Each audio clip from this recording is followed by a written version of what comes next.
Welcome to Discover Indie Film. I'm Jeff Howard, and I'm very happy to be on Zoom with Jacqueline Linares. Hey, Jackie.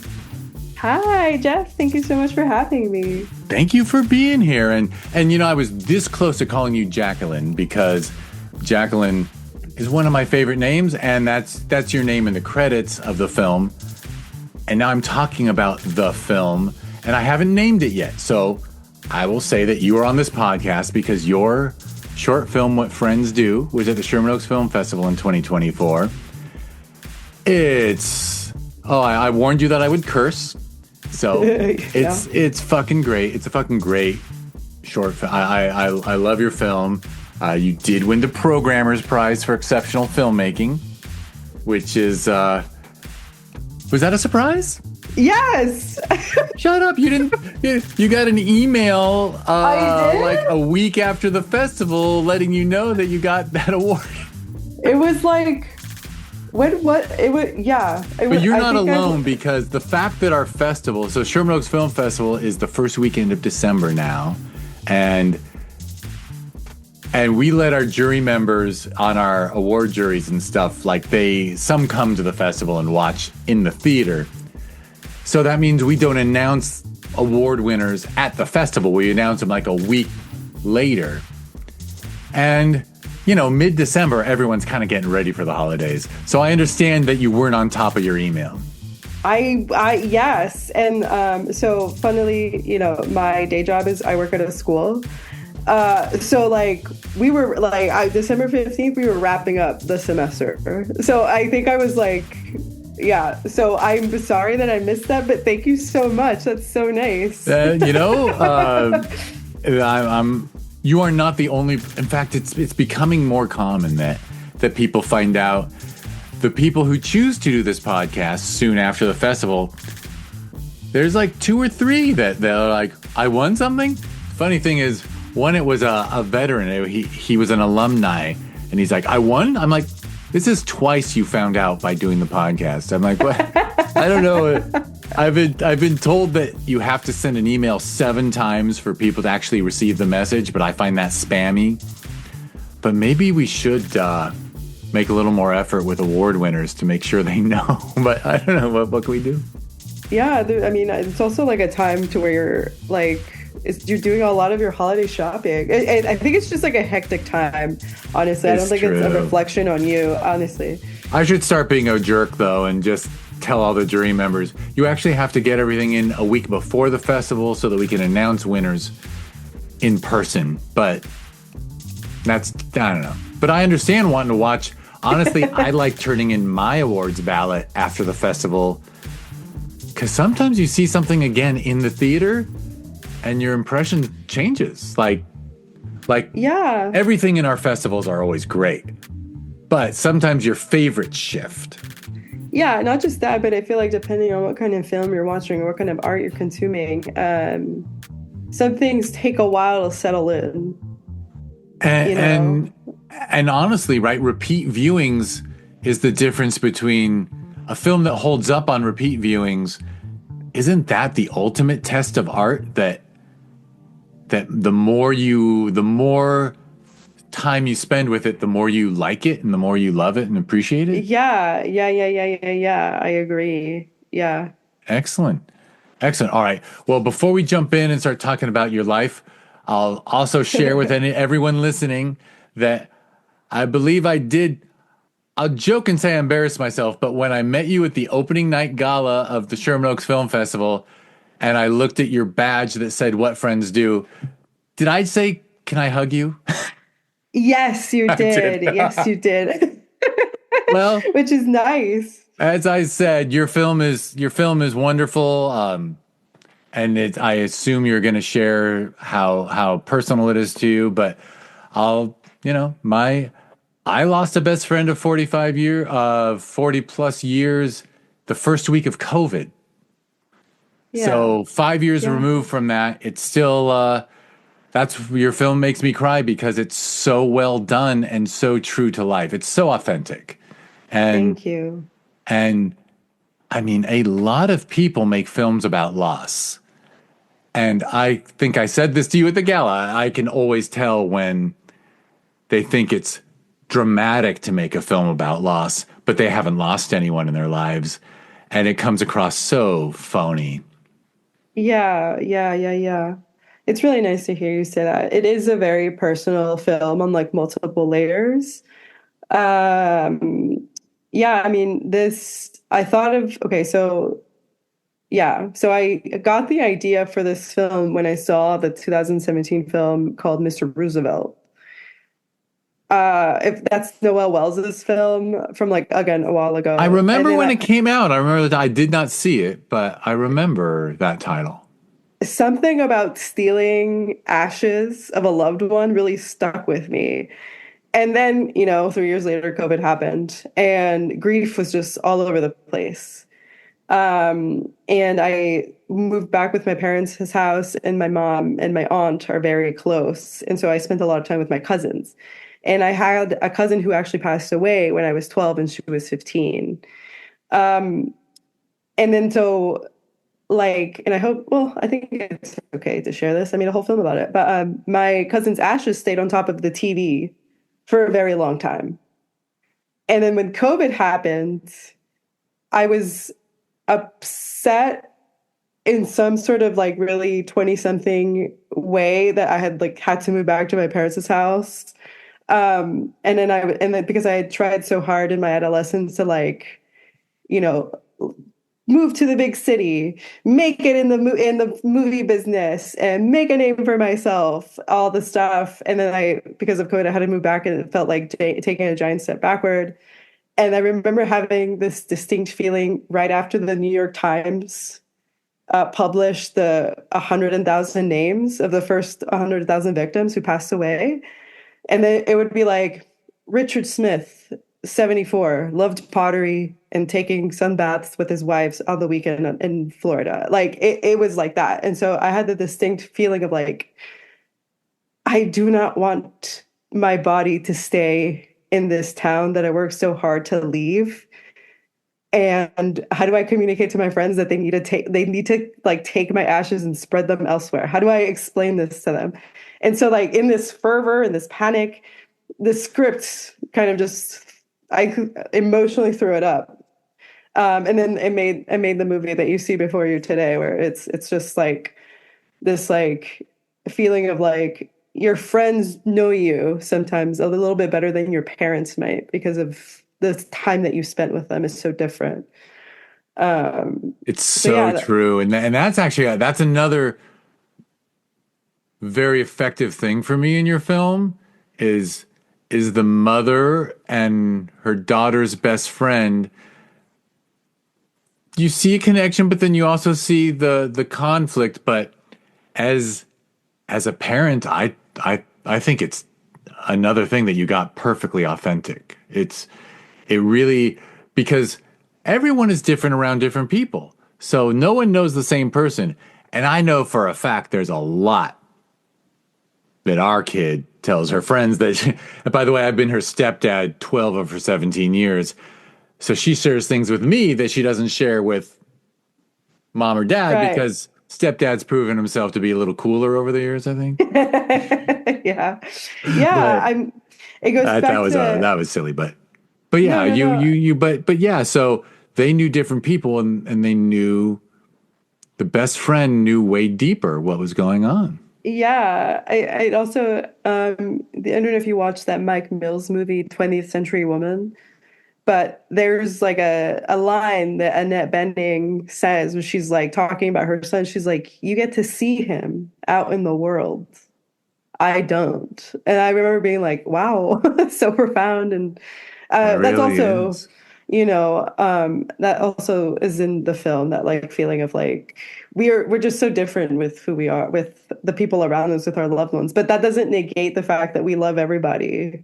Yeah. And yeah, clearly. And the mother's point of like, that's my daughter. I know her. You do know. Yeah. But the funny thing is, well, this is a funny distraction because I'm just supposed to get into your personal history and past, but I just have to share because it's kind of funny. Like, one of the funniest things about parenting is when you pick your kid up after a play date and the other parents say, they were so sweet and respectful, such a great kid.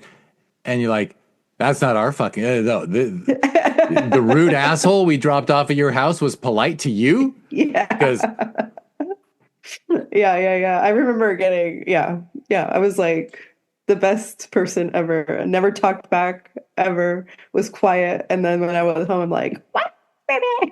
yeah. So it is.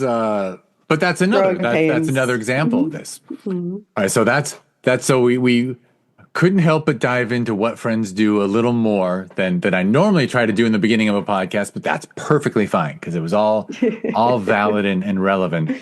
So now the first official question is you know, the film is so well made, and so I really love the way it's directed.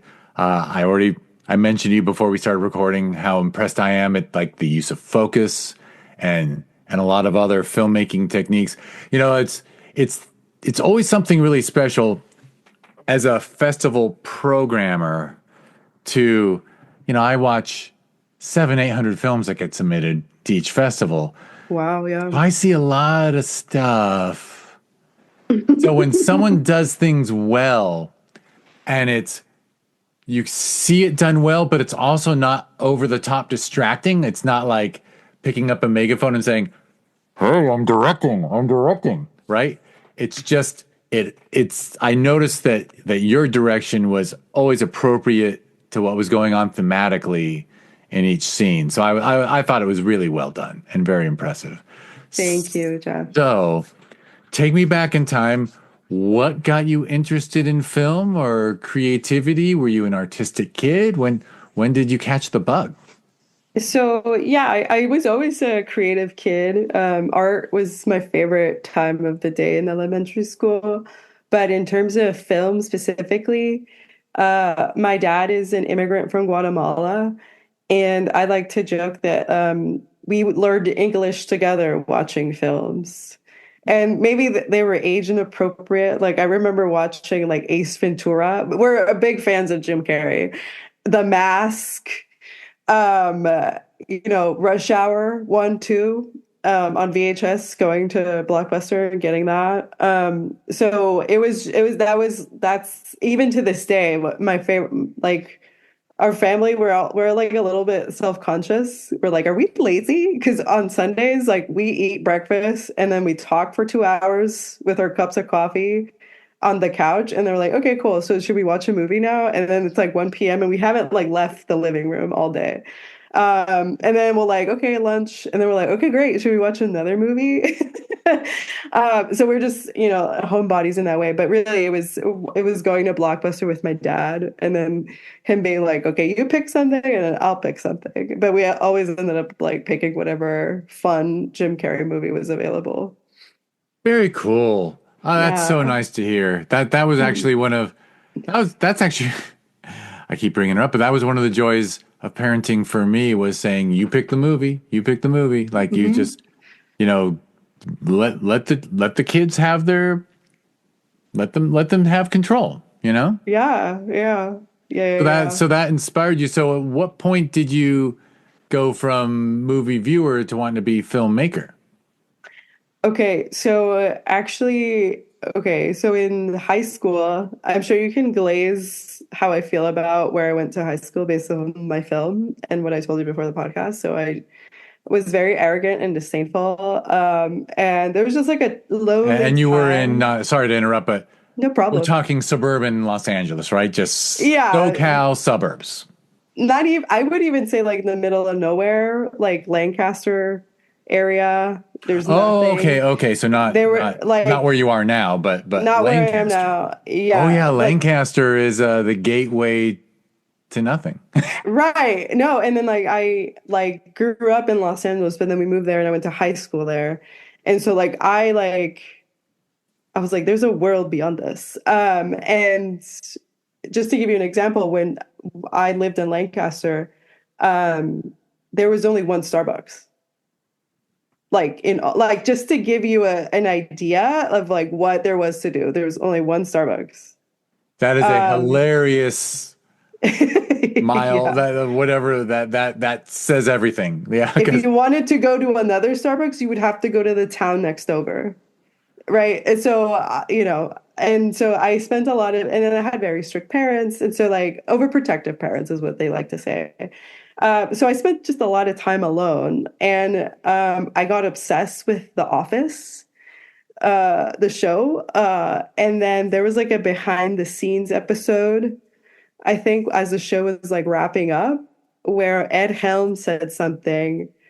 I was like, why do I like this? This is like a show about grown-ups. Like, everybody's watching The OC, everybody's watching Gossip Girl. Why am I like obsessed with this? And then Ed Helms, particularly in the behind the scenes, was like, the thing about The Office is that it captures the small heartbeats of human life. And then I was like, whoa, wait a minute. This is a job that you can have, and then you can do that all day. And then your job is to capture the heartbeats of human life. And then I was like, okay, we're doing it. That's it. That's all I want. I'm gonna be a writer. I'm gonna get all the Emmys. I'm gonna get all the Golden Globes. I'm gonna make things, and my work will reflect the heartbeats of human life. And was that middle school, high school? That was high school. That was high school, That was right? high Yeah, school. you had said high school, yeah. Yeah.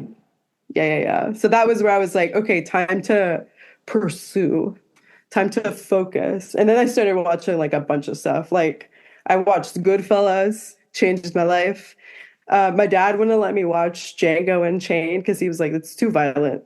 Oh no, it was Inglourious Bastards. He was like, I'm not gonna let you watch that. And then I was like, what? So I watched it like at 11 p.m. past my bedtime, like on my laptop that I got from a flash drive from someone at school. I mean, it's an amazing film. Yeah, same thing with Fight Club. Yeah. I also watched it secretly because my dad would not, like, he's like, it's too much. And then I was like, what is it? And then I think it was a little too violent. But so your dad didn't realize that any film that he said is too much for you, you were going to seek? First, I'm the oldest kid, so I think I'm always going to be the guinea pig of some sort. And no, he didn't realize, like, oh, if you tell a teenager not to do something, they're going to try and to do it. For sure. Yeah. All right, so actually, it's funny because I always ask it, like, so you have younger siblings? Yes. Gotcha. I do. I have one some brother. Some of your personal tale, I was thinking, ooh, are we talking only child out there in Lancaster? But no. But they were younger. I have a younger brother. Yeah, 4 years younger. So it's like we're never at school at the same time. Yeah, and probably different interests. Yeah. 4 years is a lot when you're young. Like they're into 9 and 5 and 13 and 9. Yeah, it's not. You never want to do the same thing. Yeah, exactly. Yeah. Exactly. All right. So after The Office, so did you just start writing right away, or did you? Yeah, I mean, I was in high school, and like I'm technically a film school reject. Like, I applied to the film school for UCLA and USC, and then I didn't get in. But I did get accepted to Cal State Long Beach, which was I wouldn't regret it. I wouldn't take anything back. Yeah. So yeah, I started writing, and on top of that, I was also very good at English. Like I actually won some essay contests in elementary school and high school, just because it's always been like my main skill, I think, being a writer. Well, actually, I failed as an interviewer because you did say that you'd always been a creative person. Yeah. So were you writing short stories and stuff? Like, do you consider yourself a writer even before The Office moment? Yeah, for sure. Like I won, like in elementary school, I won I wrote an essay about respect and boredom. In the fifth grade, and I got like an award, and it was like really special because my teacher pulled my mom aside and was like, "Just letting you know, your kid's really good at this one thing." Yeah, in the second grade, I was also I would like space out during math time. And then I remember Mr. Montgomery was like, "What are you doing?" And then I was just like scribbling, which turned out to be like a ripoff of Steven Spielberg's AI. Like I had just changed the character names, but I was like, this happens another movie I probably shouldn't have watched at that age. But again, I was just allowed to do that. But that's also who we are as kids. I can remember being a kid and I wrote something, and I can think now, oh yeah, I saw that on Twilight Zone. Yeah. But when you're in fifth, what at the time I think I was sixth grade, but yeah, like you're still a kid, so you're like you Yeah. have this idea, and No, we and all start every great band started as a cover band of someone else. Like, yeah, that's such a good way to put it because I was like, I've been a plagiarist my whole life. No, but like it's writing really that it's always had me in the flow state.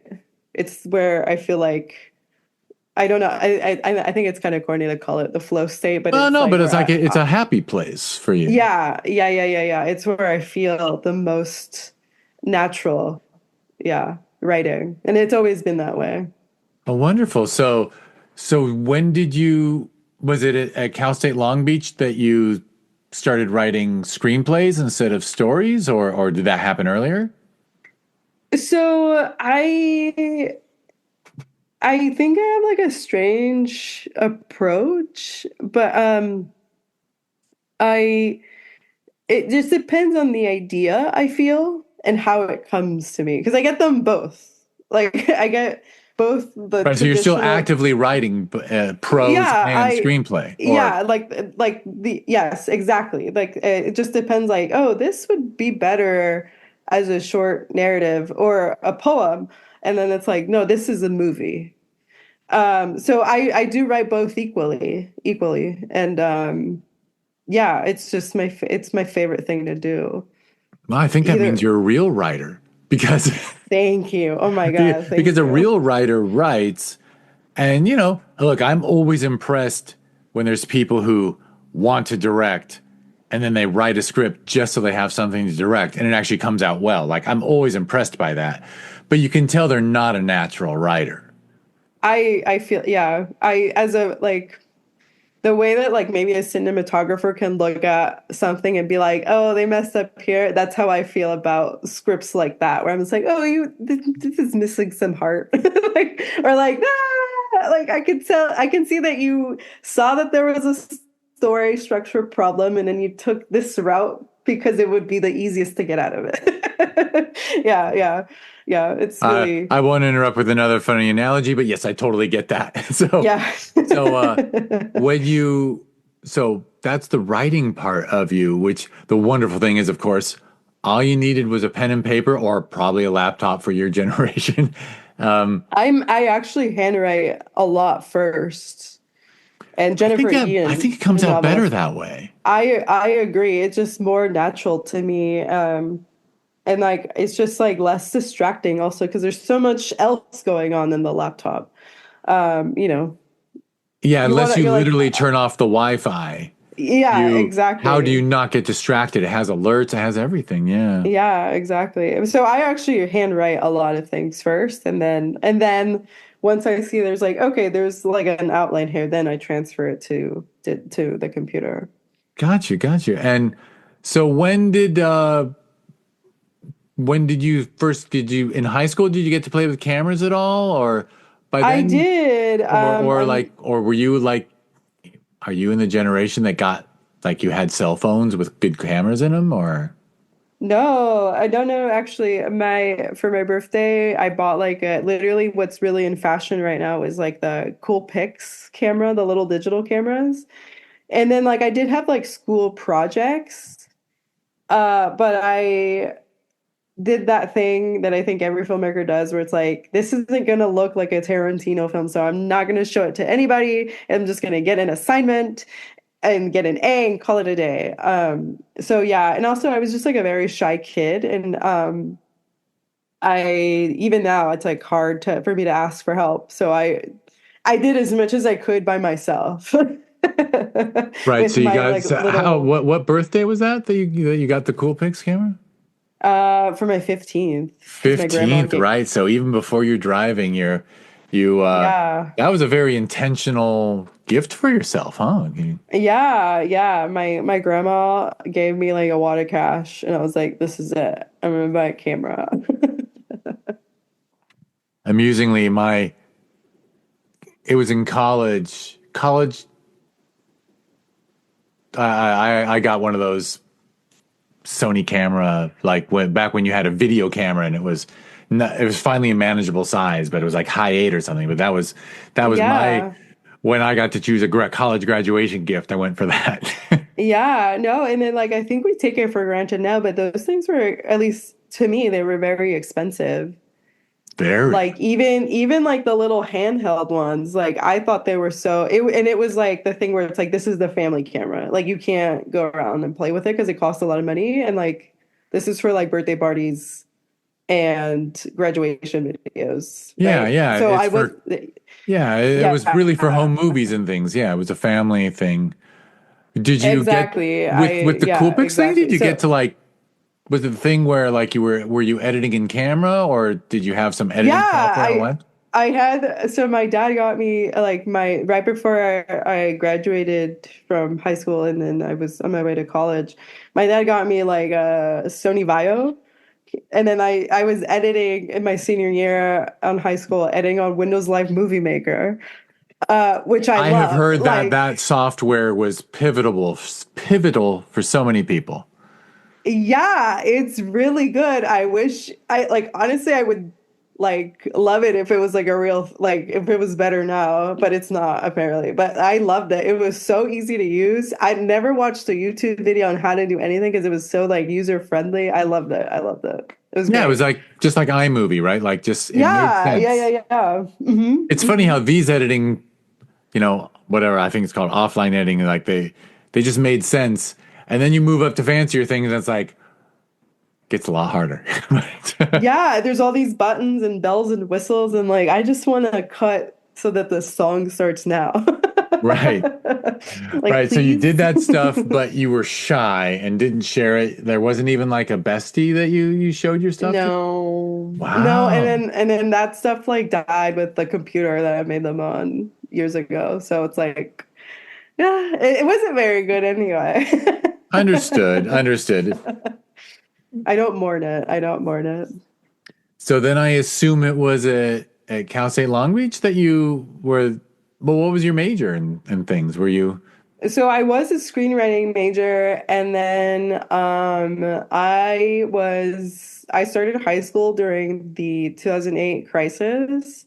So there was like a lot of jabbing in my head about like having a job. And so then I was like, you know what, and it also like aligned with the kind of storyteller I wanted to be. I was like, you can have the most beautiful looking film ever, perfect sound design, perfect score, etc. But if the story is not good, then the film is not good. So, you know what? I need to major in English creative writing so I can learn how to tell a good story. Um, and I feel like that's made me a strong storyteller as well. Like, I feel like I see films and it was like this movie sucked because like the characters like didn't mesh, right? Like, you know what I mean? So I don't regret that. So at Cal State Long Beach, I didn't make any films, but I did write a lot. A lot of prose, a lot of poems. I worked for my college newspaper where I interviewed people and met people. I studied abroad and studied English in England. So I actually didn't make, like the semester abroad thing? yeah, yeah, yeah, Oh, yeah. bravo. Thank you. I traveled a lot. Like I feel like I That made takes the most. guts. That I didn't, right? Yeah, it does. You're like in a completely different continent. You're far away from home. You know, I grew up in California my entire life. I like have walked through the snow now. Like, like, you know what I mean? I was like, oh, I need like a jacket, like a real jacket, to be amongst the Brits. So yeah, in college, I didn't make any real films. But I did write a lot of stories and I did write a lot of poems and stuff. Right. So you're very, I mean, it makes sense. I mean, I always, it's very normal for me to refer to filmmakers as storytellers because I do think that film is our primary storytelling medium of our times. I mean, at least sound and picture, video, whatever you want to call it. It doesn't have to be cinema to be story, but yeah, people just crave. We are a storytelling species. Yeah, yeah, yeah, yeah. Often, like, and then I often felt like say all of society were to collapse and then there's only like 30 of us left. You know what we're gonna do is that we're gonna sit around a fire and we're gonna tell each other stories. Like that's what we're gonna do, point blank, right? I'm so It's glad you said it because I get tired of me talking about how for hundreds of thousands of years, all we did was sit around a campfire and tell stories to each other. Like yeah. our brains are built for storytelling. So it's no wonder we all curl up with a streaming service at night now. Because Yeah, or at the listen end of the to day, you something on the want radio. stories. Yeah, you want to share like human experience with other people. You want to share like again the small heartbeats of human life with other people Small to remind yourself heartbeats. that you're not by yourself. So you didn't shoot stuff during college, even when you went overseas and stuff. Yeah, I didn't shoot anything. I only made my first film after COVID because it was like, okay, Was it in the back of your mind though to shoot something someday?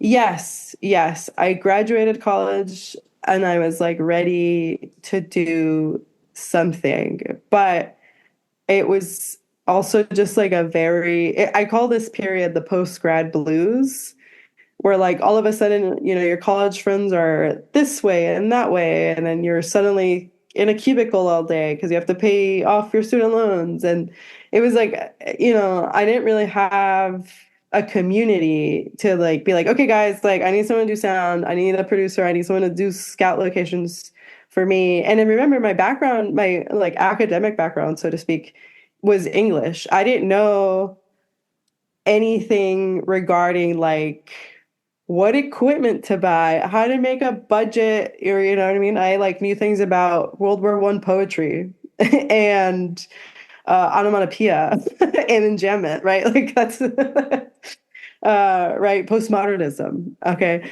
But not like any real practical skills. And then again, as I said earlier, my biggest thing is that I'm shy and I don't like asking for help. So I graduated in 2017, and then it wasn't until 2019, by some kismet, I met someone who has a production company.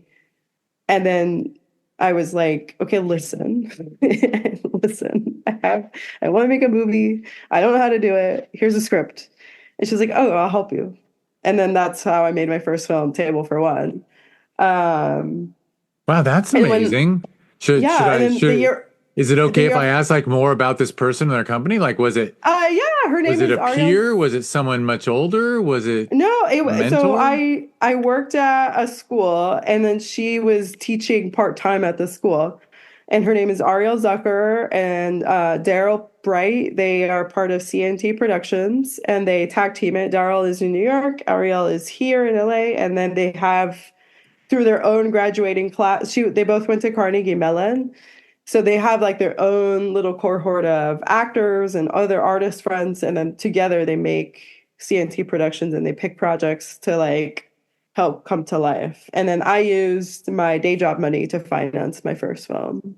Right. And their goal is really to help people get things made then. Like at Yeah, the for indie sure. level. Like Yeah, at the indie level, for sure. Yeah, my movie's not the only thing that they've made.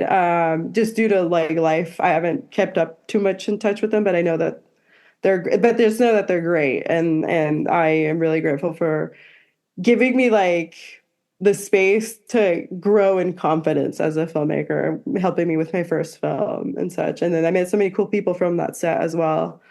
I was gonna ask, did you have a script in mind already that you could just show them and pitch them?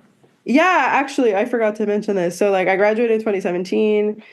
I spent that whole year after graduation like adjusting to 9 to 5 life. And then I was like, my soul is dying. So I've been taking a screenwriting class at Santa Monica College after work, just to meet people and meet other filmmakers and be like, okay, if you like my script, help me make it. And then it was at that like screenwriting one class at Santa Monica College that I wrote Table for One. And then I met Ariel like maybe a few months after that. Again, I felt very like the universe at work because I met her like by chance. It was just she literally walked into my office. Um, And then I showed her the script. She loved it. I was like, I'm ready. I'm ready. You know, oh, and then actually, oh my God, I feel like I'm jumping all over the place. And then that was in 2019. And then the weekend we were supposed to have like our first pre-production meeting. The world shut down because of COVID. So that weekend we were like, oh, I think this thing's gonna blow over in like 2 weeks. We'll just reschedule it then. Obviously, that didn't happen. So I didn't end up making my first film, Table for One, until 2021, at the end of that year. Right, because it Yeah. took a full, no, I still remember it. Middle of March, everything changed. I still have Yeah. some tuna cans that I bought at the market that, remember that last day we all went to the Yeah. market and we thought, I don't know Yeah. when I'm going to the market again. But, Yeah, exactly. and then it wasn't for a full year plus until enough people were vaccinated that we could start being around people again. Yeah, in a safe way. Yeah. Or like in a way that felt at least, 60% safer than just out and about. Yeah, I was just So very you had that long. Did you actually, did you keep thinking about the film and was it actually beneficial to have to wait a year and I and think about it longer? I I view that as like the cup needs to be empty, so it needs to be full again. So it can be full again. That's how I view that. It's like I don't think there would have been even now like a sense of urgency or like a sense of like, okay, this is obviously a priority if the noise of COVID hadn't been so loud. Does that make sense? Like, Of course, yeah. Well, and yeah. I mean, my God, this is less related to your filmmaking and more about use my chance to talk to someone born 30 years later than I was. But I imagine COVID hitting when you're in your 20s, that must have been so, what's the adjective? Not way more than dramatic. That was life. Yeah, I'm at a loss to say, but you know what I'm trying to say because you're I aware. know it. Yeah. Yeah. No, it felt like Like your generation was literally told by a virus you have to stop. Yeah. the arrogance of youth where everyone thinks they're immortal till they get to around 50, you were cheated out of in your mid 20s, like early 20s. Yeah. There was like a sense of like, it felt like this is incredibly unfair in like the least childish way that you can say that. Right? Because Yes, it's yes. like, You're of course, objectively life. saying, wow. Because I can tell you, the average person doesn't even consider death until, Yeah. even if you lose someone near you. And when I was in high school, we lost a classmate to a motorcycle accident, something like that. Hmm. And it Hmm. doesn't hit you the same way as knowing like, whoa, like the hospitals are full, 100,000 are dying every month. Like that was a I mean, huge red flag that like, guess what? right. If there's things that are important to you, you better do them. I mean, I remember like the freezer trucks in New York City with the bodies. A lot of people don't remember this, but I sure do. But remember when Gavin Newsom had to choose between lowering the CO2 levels in the air and cremating people fast enough? Does that make sense? Like it's like there's too Yeah, many yeah, yeah. bodies, No, like because but the they're rate at lining, which we were having to cremate. he was like, environmental protections, or do we give people the ashes that they want? Right? Like this was in the back of my head and at like 25. Like I was like, nothing is promised. And I still, that feeling is very much still like alive. And so like again, like I you make do with what you have. And I think it's like me waiting so long, essentially 4 years after graduating college to make a film. just gave it felt more intentional. It felt like I had more meaning behind it. And it felt like, okay, like you said earlier, I feel like a lot of the times with movie making, so much of it can seem like about ego. Like, I want to direct, I want to direct, I want to direct, but you don't have like an actual story to say. You just want to tell people what to do and then have the fancy title that comes with it, right? I feel like the true filmmaking has to come from the heart. And then like I know that my films, although they haven't done fairly well, whatever, at a festival, I know that they have heart. Like I know that they come from like a genuine desire to share these Well, feelings. all I can go on is title, but I have a hunch that if Table for One was written and directed by a shy introvert, I can imagine that it's as authentic as what Friends Do is, as far as that. And did I get it right? Yes, I'll send it to you after this if you want to watch it. Oh, yeah, actually, I'm But yeah, almost I done mean, with the next. Yeah. Wow. yeah, I'll send it if you want. It's totally fine. But yeah, that film is about based on how I finished paying off my student loans, and I really, really wanted to celebrate with my friends, but I didn't want to tell them over the phone that I had accomplished this big deal in my life. I wanted to do it in person at like a bar or something fun. But all of them had something to do. One of them had just gotten dumped. The other one was depressed. The other one was like working a 12-hour shift and was too tired to hang out with me. And then so I ended up hanging out basically like alone. But that feeling, I was like, you know what? Like, it's important to celebrate yourself.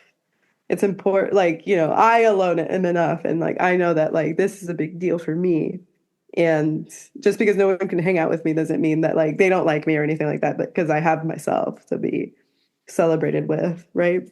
That's Yeah. wonderful. That's a wonderful way to look at it, and also like good for you that you were like that you went out and did your Yeah. own thing, and then you probably, when your friends were available, then you probably spent some time with them. But Yeah, yeah, yeah, yeah, yeah. admittedly, I'm the kind of goofball who would probably have like, well, I'll just wait till they're ready.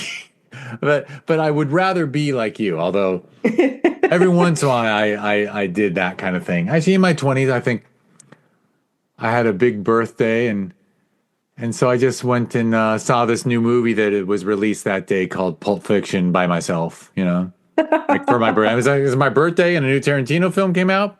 I'm going. Let's go. No one No. can go with me. I guess I'm going alone. Yeah. I'm a big advocate for that. I feel like, I don't know, I feel like time spent alone is not being alone. It's just like spending time with the world, you For know? sure, for sure. Yeah. So Table for One, and you made you were a little self-deprecating about, so you tried a festival run with it, or Yeah, and I got into one which was Lift Off, and that was that. And then I like started like participating on set more often. And then like now I was meaning other like, people's sets, yeah, or other like people's at that point there was community around, and people would say, "Hey, we need your Yes. help this weekend," kind of thing. Yes, exactly. And then like now I'm like, okay, I know a camera person. I know a sound person. I know someone who can do lights. I know an AD. I know what a producer does actually. So yeah, I started getting my footing after Table for One by being like, okay, like I've run a set before. I can participate in this and meet people and create community that way. Excellent, excellent. So how soon before you what was the time break between Table for One and What Friends Do, or was there something in between them, or Uh, let's see. It was like Table for One was finished. We finished shooting it at 2021, but it was like completely done May of 2022, I believe. And then I actually like I wrote the script for What Friends Do at that summer of 2022. And then towards the end of that year, I started shopping for producers, just because like I wanted to expand my network and like meet other people, and and I met up with Angelique Gross, who is actually someone that I met at Santa Monica College when I was writing Table for One. I met up with her, and then she loved my script, and she's like, I'm 100% game. And then Christmas happens, and then I went to Slam Dance 2023 at Utah, which apparently would be the last time I would be in Utah, and was so moved by what I saw there. And then just like this sense of like people, that like people are there because they made something that they wanted to get off of their chest. Like just, and I was like, okay, you know what? I have this fire under me. Like we're here to tell stories. Let's do Table for One. And then we shot Table for One April of 2023. All right, a question or two I got to throw at you. I do kind of love that you say you went to Slam Dance. But in 2023, but Slam Dance was still like going on during Sundance, right? Yeah. But I love that you said you went to Slam Dance. You didn't go to Sundance. Yeah, because I actually did. I second AD'd for a film that got into Slam Dance, my friend. So Table for One was edited by the wonderful Brenna Power. Brenna Power is an actress and director in her own right, and she made a film called Cold and Sarah that I second AD'd on. And the Cold and Sarah got into Slam Dance, and I basically invited myself. I was like, I was there for like a weekend. I'm going, and then I just had so much fun. And then I was like, I want to make like. I was just very inspired by the people there, and just like the whole vibe. Had a great time in the snow, and then what friends do, with the help of my producer Angelique Gross, came to be that summer right after Slam Dance. And yeah, I mean, I saw like one film at Sundance. I couldn't even remember. I couldn't even tell you what the title of it was because everything at Slam Dance was just so much better. That was always my experience, is I would in general enjoy the Slam Dance films more. But I saw some over the years, I saw some wonderful films at Sundance. But the most memorably good film I ever saw in Park City was Man of the Century, that was at Slam Dance. Mm-hmm. Then it got a little theatrical run. It even showed at the New Art here in Santa Monica, in West LA. So like it was, so cool. So that's exactly what should happen when someone goes to festivals. Is you find it inspiring to see what people are creating and see what your peers are up to. Yeah, it gets like the gears turning, because you're like watching all these things that you would have never dreamt up yourself, but then you're like, okay, you could do this. And then it's like, oh, you could also do this and this and this and this and this and this and this. And how do I incorporate everything that I've learned into my own mind so I can generate something as good as all of the things that I love there? Like, at least that's how my brain works. It's very like, yeah, for sure. Well, I mean, I still haven't even pestered you about what I said of your directing, and that you consciously chose not to study directing at Cal State Long Beach or anywhere. So, and I assume you might give credit to crew and stuff, but was Table for One like a chance to practice some techniques and sort of experiment with the medium? yeah, I would say so. I'm a very visual thinker already. It was just a game of like, okay, this is what I'm thinking of, and then finding the film term closest to what I'm envisioning. Like, oh, you're thinking of a two shot. Okay, great. Like the focus thing. I was like, what is that thing where like you zoom in but you don't, and it's like, and Sonali, my DP on What Friends Do, would be like, oh, you mean a rack focus? I'm like, let's do that. Same sort of process for both films, for Table for One and What Friends Do, where it was just like, this is what I'm thinking. And also, I watch a lot of movies, so I'm just like, do you remember that scene from this one movie that came out 5 years ago? That's the vibe I'm thinking we should do. What do you think? And then the other thing in my directing style is that like I don't want to be a dictator. I want like if the DP has a thought, an idea, I want to hear it. That goes for when we're making the shot list, and that also goes for like the conditions of the real world from which we are shooting in. Um, so it is like I want it to be collaborative in that way because I I mean, think you it don't was really have a like choice if you try to be a dictator, it just comes out bad because because yeah. no DP, well, honestly, no one on a film set appreciates the director pretending that they can do that person's job better than they can because no person can do all these things. It's the most collaborative art form there is. Yeah, I agree. I totally 100% agree with that. And I don't know, it's funny because for Table for One, my first film I read right before COVID happened, Dare to Lead by Brene Brown. I read half of it. And then it was like, oh, like part of being a good leader is like giving the space for other people to show their strengths. And I really like took that to heart, and I feel like it's worked for me so far. So, but yeah, Excellent. All right. So then what friends do sounds like it came together kind of naturally. Angelique and I have very similar sensibilities. Like we like a lot of the same things. So she like totally understood what I was going for. Um, the DP is very incredibly talented. Sonali Chingani, like her most of her work so far has been music videos. So she like understands like how do we communicate something in like a really like complex or not complex, like in a short amount of time, right? Like visually, there's just like how can it be like boom?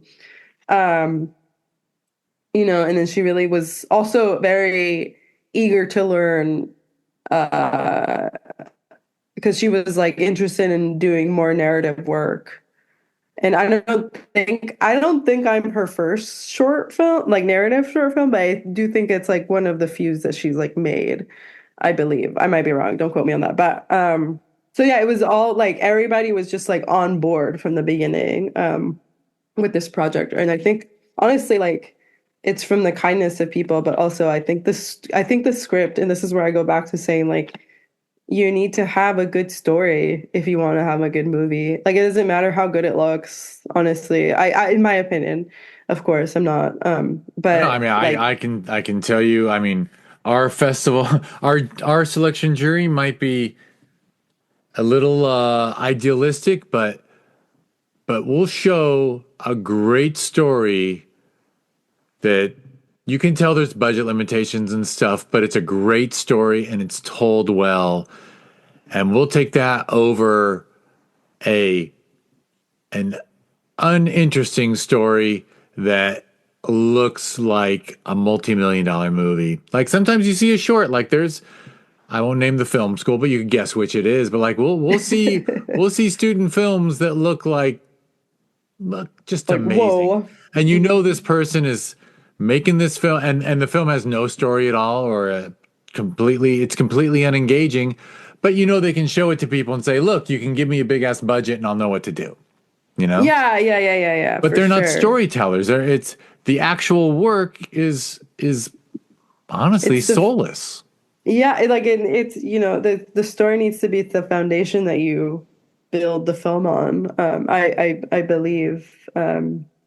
I feel Well, strongly in a about that. perfect world, movies get made to tell a story. Not because and they look not cool. and not because people are just looking to flex, but Lord knows there's a What? People lot do that? of, That's crazy.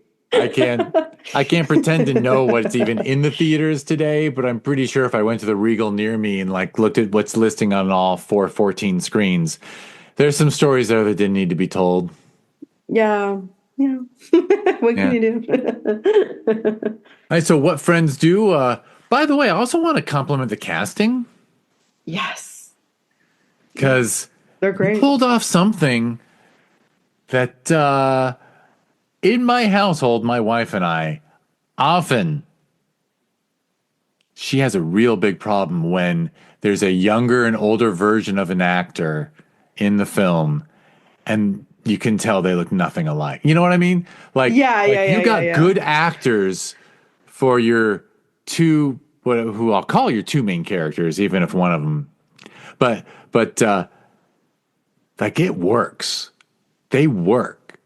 That Yeah, you know what I mean? It just works, yeah, and the acting is good too for yeah. the kids Yeah, and the college age. Or yeah, yeah. No, Seneca is the character that plays Angela, and then Angela Rosado plays Noelle, the main, not the main character, but the one in the suit, I guess. Just to put it easier. And yeah, I mean, both incredibly talented. I saw their audition tapes once, and I was like, you got it. That's it. We're good. Great. Awesome. Beautiful. Let's go." Yeah, right. they You knew were. you were going to get what you were looking for. Yeah, exactly. And again, they really responded to the script a lot, which means a lot as a writer. They're like, "No, I want to do it. I really want to do this. I really hope you pick me." I was like, "You no, please. Thank you so much." Yeah, no, and they're fantastic. Yeah, absolutely. And they and their the youthful counterparts were just wonderful too.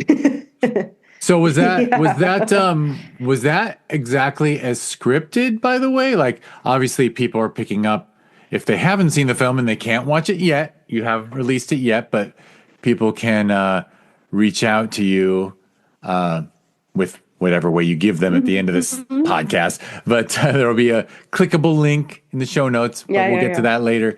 But Yes. I see I distracted myself. Where was I going? But I'll just talk about the obviously social there's medias. the same character, young and older, younger and older versions of the same character, and it cuts between those two with memory and things. Was that exactly as scripted, or is that stuff you discovered in the editing room? Yeah. And A mix of was I frozen again? both. Sorry, our Zoom is freezing on us now and then. Oh no, no, I can hear you now, but it's actually a mix of both. My editor, Angel David Ochoa, really understood like the timing aspect of things, both from like an editing perspective, but also in the world of the story. And I also I was just talking to a friend about this quite literally yesterday or earlier this week about how like I feel really I have a problem with nostalgia. Like I do think about the past a lot, especially this month because this month was the 5 year anniversary of COVID, right? So it's hard not to think of like, oh, remember when, like I mentioned earlier, the CO2 levels. Um, so yes, I did write flashbacks in the script a lot.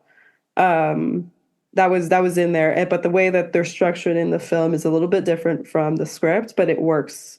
It works, Yeah, it I works think. very. No, it works wonderfully. Yeah. In fact, I think Yeah. it's even more.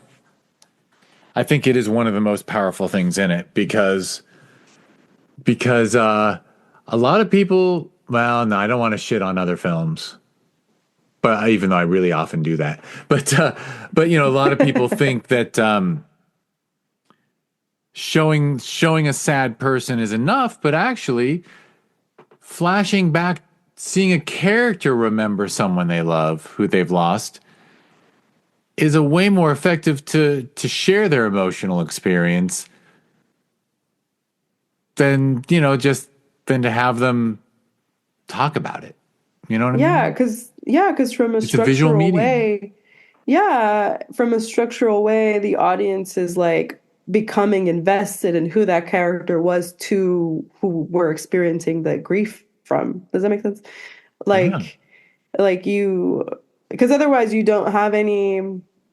reason to feel bad for them. You know, it's like, oh, you're sad, bummer, right? But if you get to spend time with the person that they loved, you're like, I get it. I get it, right? Yeah. Absolutely. Absolutely. All right, so that all came together well, and then I guess I was going to humble brag, or it's not even a humble brag, but then you have the premiere, the film premiered at Yeah, Sherman the Oaks Film film premiered Festival. at exactly. Thank you so much for giving our movie a little home. It was wonderful. It was Yeah. an honor to have it involved. It's Yeah. it's such great work. Yeah, thank you so much. It's really I I mentioned to you this before we started rolling, but like it was 23 rejections, 23 no's, and you said yes. And after like maybe the 10th time you get a no, you're like, damn, did I did I make a bad movie? Yeah, I mean, you're watching your own film. You're like, I assume, I would hope, I well, first of all, I would bet $20 that when you watch it, you see the things you'd like to change, but still, it's a good story and it's a well-made film. I mean, look, the only critics I really care about are my best friends. And then they're like, Jackie, this is obviously like they're like, I think you're being silly. You're putting too much value on like this anonymous festival jury people. Like, just know that your film is good. And then so they would be like, it's great. It's just the name of the game, baby. And so it was actually a really wonderful surprise to get accepted to Sherman Oaks. Honestly, it was like, yes, yes, alas, finally. I like was at work when I got the email, like on my desk office job. And I was like, I'm taking a 20-minute break. And then I just like left. It's so fun. You I would know? have. I mean, I don't know. I can't ever speak to what other festivals do and how they make their decisions, but I find it shocking. I am truly shocked. Thank It's not like your you. film is It's really validating. 37 minutes and esoteric about a subject that most people don't, respond to. I don't get it. I don't get it. I just, sometimes I can pinpoint why a film, other festivals might be pricky. But honestly, yours, I can't even begin to guess. I don't know. I don't know. It'll be part of the bonus features on the Criterion collection when someday when I get Yeah. It'll my be, my what is it, my introspective box set. well, I don't want to rub salt in the wound, but you also missed your chance to order a trophy for your award. Oh my God, I did. There was an email about trophies because we, our Gosh festival, darn. as you can imagine, if faced with the question of spending X dollars on trophies for people or spending X dollars on another screen at the festival for 4 days, we rent more theater time so we can show more films. Oh, then that's okay. Yeah. Yeah. So, excuse me. So we leave it up to people. We say, we wish we could buy your trophies, but we can't. But if you want one, you can order this trophy or this plaque, like if you want a keepsake. And I'm kind Yeah. of bummed that you didn't know about that. Oh, No, well. it's okay. It's okay. I'm glad it'll go towards like by renting more theater space, like so that more films can be showcased. Oh, yeah, that'll always be our So, priority. so Funny, we've tried to I'm find a sponsor who is like, okay, we'll pay for the trophies if you put like presented by our company name on there. Like we're trying to find that yeah, sponsor, and then we can offer everyone yeah, yeah. So offer. it's totally fine. It's totally fine. I'm glad it'll. Needless Yeah, to like I say, said. you didn't make the film so that you could put something on the mantle, Yeah, yeah, yeah, yeah. No, definitely not. but part of me wants it on your mantle. Like I said, that's who I am. Yeah. Well, thank you, Jeff. It means a lot. Really, it does. It does mean a lot because God knows you can ask my boyfriend like how many times I'd be like, "Am I back?" Which I'm sure is not a unique experience in this field.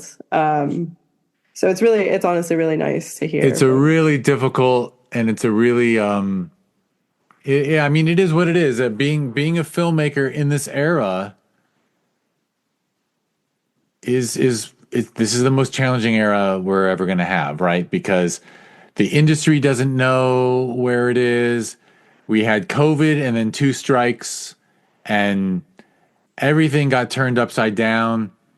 The studios don't know how to make money anymore. They found out, wow, we make garbage with famous people, and it turns out the public wants something better than that. That might have been a biased statement, but no, yeah, like, I mean, like I mentioned earlier, my academic training is in creative writing. So like I know a lot about like book publishing randomly and like the way literary journals work. And I remember my professor, Lisa Glatt, she was like, Jackie, if you base your success on whether or not you're a good writer on like these accolades, you're going to spend the rest of your life not knowing if you're a good writer. But if you put in the work, and think about the story only, not the stuff that comes after that, then the stuff will come on its own. And I don't know. Maybe that's like a naive way to think about it, but that's how I felt. Where it's like the focus should always be craft, always always, yeah. instead of being like, I wonder if I can sell this. Or be like, what's the studio vibe right now? What's the market? I'm like, I don't know. Like, like And not that I'm encouraging it, but then you thankfully the 24th festival you submitted to was Sherman Oaks.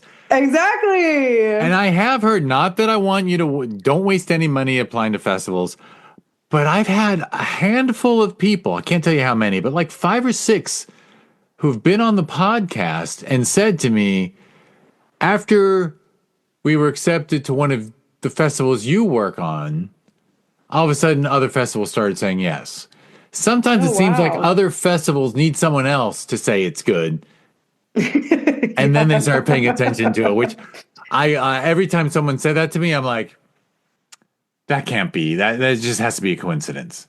Wow, yeah. But then hearing your story, I'm thinking, wow, if we had been the first one you submitted to, maybe the next 22 I would have said yes. I mean, who knows? I have no idea. I have no idea. And I wish it didn't bother me. I hope it bothers you a lot less than it bothers me. I feel like I've made my peace with it because I feel like I know it's a good movie. I know that it's good and I know that my friends love it. And I've had a lot of reactions like yours where they're very moved by it. And I'm like, okay, as a storyteller, I succeeded. That's it. Did I move people? Did I make people think about certain aspects of their life they maybe hadn't thought about before? Then I did my job as an artist. And then the rest is really just the good job stickers that we all want. Exactly. Yeah. And so is there a stack of more scripts that you want to, like, do you know what you want to do next? Yeah, I do actually. So I actually finished my third short. This one's like really experimental kind of. It's called Days of Blood. And I'm just waiting for coloring to be finalized. And then I'm going to try and do a festival run with that one. And then after that, I really would like to, I really miss writing. I miss like going, I'm crazy. And I would like wake up at 4 to go to Starbucks and then write from like 5 to like 8 until I had to go to my office job. Like I miss actually doing that. Like I miss waking up early and like writing being the first thing that I did to start my day. So this summer I'm in being intentional about it, and I really would like to hammer down on a feature. Yeah. And when you write it, are you going to write it? This is a very film festival runner question. Are you gonna, because I see all kinds of range of work. Like, are you going to write it with the intention of directing it yourself independently, or are you going to write something and just give yourself no limitations and say, hey, I'm going to write something even if it's you're going to write like a Tom Cruise movie? Yeah. So I think that I'm going to write it without like limitations first. See, like I've been told by multiple people that I guess like applying the grants is where it's at. I don't know. I have financed personally every film I've ever made. So I really don't know. There's also like these contests, like with Blacklists or Story Labs, like they have that seem to propel people forward in financing in that way. But if that doesn't happen, like I'm not counting on it. Because again, I've played the literary journal game where you apply and nothing, you know. So if that doesn't happen, then like we'll go the like totally the indie route and like be like, okay, you like the first three things that I made, now get ready for the fourth, and I need money. Because actually I just literally finished working on like a friend's first feature that again just run and gun shooting where it's just 100% indie. So like, you know, if the story is good enough to where people are like, I want to do this for free, let's go, like let's do it, you know? And I feel that I can get it there. So that's my hope. I hope that answers your question. I feel like I just It does, went around 100%, 100%. that. Now, I'll just add, I'll add that of the many, many, many indie films I see and the films I talk to people about, very often it's those indie films that they shoot like, you know, 1 or 2 weekends a month over the course of a year. And those always come out better because when you Yeah. blow your whole budget 6 days, a day off, 6 days, then you're stuck with what you got. But that slow, steady wins the race thing actually does win the race because I've seen so many films that they took their time and then you're rewriting that weekend's work Yeah. and you're seeing how actors interact and you could really. I'm actually a huge. It turns out I didn't know it until I kept talking to people, but a lot of films that were made at that pace come out just wonderfully at the indie level. Yeah, I mean, like you're more intentional with your time, right? Because you're like, okay, people are giving up their weekends, right? You're not just like, let's go for the But you also sake can do of the day like, job during the weekend so that churning you can out have food and a roof over your head too. that too. Exactly. Yeah. Yeah. Whereas Yeah. taking That three too. months That off, too. if you don't Exactly. have, That too. if you don't have, there's always the trust fund kids who make films, and you're like, okay, I get it. Sometimes filmmaking is I the playground of the wealthy. Yeah, I try not to think about it because it just makes me like upset. Like I'm just like, man, You know, you don't have to think about the price of eggs, do you? no, they're not waiting. They're not getting to Costco at 10 a.m. so that they can get some eggs for. That's For the actually what I have to week. do tomorrow. Is I have to get to Costco before the eggs run out. Yeah, no, I get it. I 100% get it. Yeah. But fair enough. Well, it's glad to hear you've got more coming, and that you're Thank still always writing. you. It's Yeah. I appreciate that you're a morning writer. I'm not a writer anymore. I'm comfortable saying that. But when I was your age, and I was the late night person. I would be the one who waited till all the roommates went to sleep, and then I'd sit on the couch with a pad of paper and just, man, stuff would come out as long as everyone else was asleep. Yeah, yeah. No, I've always been an early riser, always. Like I get sleepy at like 9:45. Yeah, but I've been that way since like high school. Like yeah, my friends make fun of me because I'll be like, they're like, it's a Saturday night. And I'm just like, yeah, it's 9:30. Like, let's go home. Wonderful. Excellent. Well, here comes so is there social media that people can follow you at? And I it's funny, out of habit I always say like social media or website. I don't even know if people go to websites anymore. Okay, so I was literally today thinking, I was like, should I like change up my website? Because I literally made my website worth all of my writing stuff. I have published work in like nonfiction and fiction and poetry. I was like, should I revamp this so it's more like film centric? But then I also asked myself the same question. I was like, do people go to portfolio websites anymore? Is this like from an era now gone officially? But I do have Instagram. It's Jacky with a Y, I guess. So JACKYIGUESS on Instagram. And Yeah, I mean, my email's on my bio, and if people are interested in watching my film, I'm happy to send them a link. Excellent. Hopefully there'll be, at some point you'll decide you'll pick a home for it. Yeah. You'll get things from me about stuff like that anyway, because I'm about to ramble off a bunch of things, and cool. I'm trying to keep myself from doing it too much, but talking to talented people and liking their work, I'm always like trying to come up with ways that people can get their work out there, but yeah, it's so hard because like right now, again, it's like a fight for attention, right? It's like you're at the mercy of an algorithm, right? You're at the mercy of a lot of things. Yeah. I'm about to, all right, well, in my closing spiel, the first thing I always do is I'll thank you, Jackie, and thank you everyone for listening. If you love indie film, if you want to learn more about this podcast or a little TV series that was born out of it, go to discoverindiefilm.com. On social media, it's always at DIF Wins.